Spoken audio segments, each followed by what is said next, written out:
ಈ ತಲೆಯ ಮೇಲೆ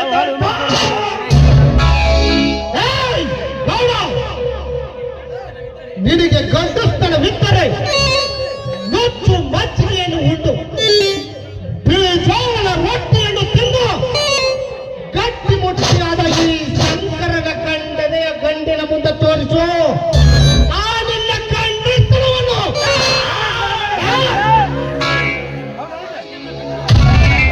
ಅದನ್ನೆಲ್ಲವನ್ನು ಬಿಟ್ಟು ಒಂದು ಹೆಣ್ಣು ಬಾಲಿಯ ಹತ್ತಿರ ನಿನ್ನ ಗಂಡಸ್ತರ ತೋರಿಸುತ್ತಿದೆಯಲ್ಲ, ನೀನ್ ಯಾವ ಸೂರ್ಯ ಗಂಡಸ?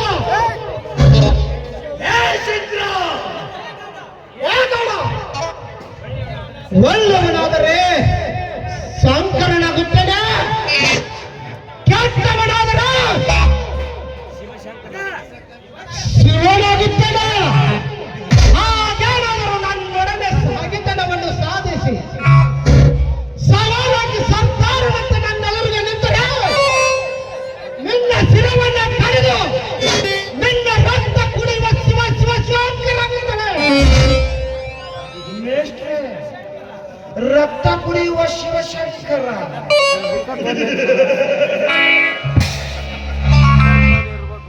ಲೇ ಶಂಕರ, ತುತ್ತು ಕೂಳಿಗೂ ಗತಿಯಿಲ್ಲದೆ ಮತಿಹೀನರಾಗಿ ಬಿದ್ದಾಗ ಹಿಂದೆ ನಿಮ್ಮ ತಂದೆ ನಮ್ಮ ಹತ್ತಿರ ಸಾಕಷ್ಟು ಸಹಾಯವನ್ನು ಪಡೆದುಕೊಂಡು ಹೋಗಿ ಸಾಕಿಸಲಿದ್ದಾನೆ ನಮ್ಮನ್ನು. ಹೀಗಿರುವಾಗ ನಮ್ಮ ಎಂಜಲವನ್ನೇ ತಿಂದು ನಮಗೆ ಗುರಿಯೆಂದು ಗುರೈಸಲು ಬಂದರೆ ಈ ಗಣ್ಣಿನ ಗರ್ಜನೆಯನ್ನು ಕೇಳಬೇಕಾಗುತ್ತದೆ. ಸುಮ್ಮನೆ ಹೊರಟು ಹೋಗೋ. ನೀನು ಗಂಡು ಆರಿಸಿದರೆ ಈ ಶಂಕರನ ಗಂಡವೇ ಗಡಗಡ ನಡುಗುತ್ತಿದೆ ಎಂದು ಅಂದುಕೊಂಡಿದ್ದೀಯಾ ಕತ್ತೆ? ಒರಳಲ್ಲಿ ತಲೆಯಿಟ್ಟ ನಾನು ಒಳಗೆಯ ಪೆಟ್ಟಿಗೆ ಹೆದರುವುದುಂಟೆ? ನಿನ್ನ ಗಣ್ಣಿನ ಗರ್ಜನೆ ಕೇಳುವುದಕ್ಕಿಂತ ಮುಂಚೆ ಈ ನನ್ನ ಪುದಾರ ಪರಶುರಾಮನಿಂದ ಒಂದೇ ಒಂದು ನಿನ್ನ ರುಂಡಕ್ಕೆ ಇಟ್ಟರೆ ಆ ನಿನ್ನ ರುಂಡ ಕಳೆದು ಬೀಳುವುದು ಈ ಶಂಕರನ ಪಾದದ ಮುಂದೆ.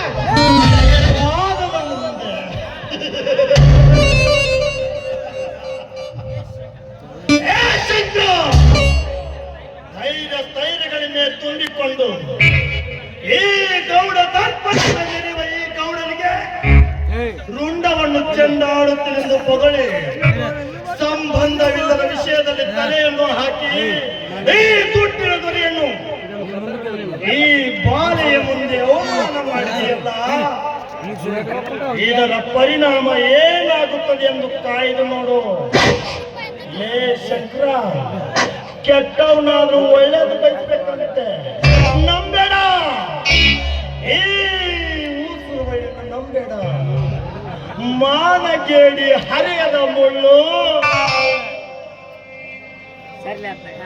ಮಾನಗೇಡಿ ಹರಿಯದ ಮುಳ್ಳು, ಹರೇದ ಹುಡುಗನ್ನ ಮಳ್ಳ ಮಾಡುವ ಮುಳ್ಳು. ಮುದ್ದ ಮಾಡಿ ದಾರಿ ತಪ್ಪಿಸುವಂತ ಮುಳ್ಳು. ಶಂಕರ, ಬರ್ತೇನೆ. ನಿವೇದಿತ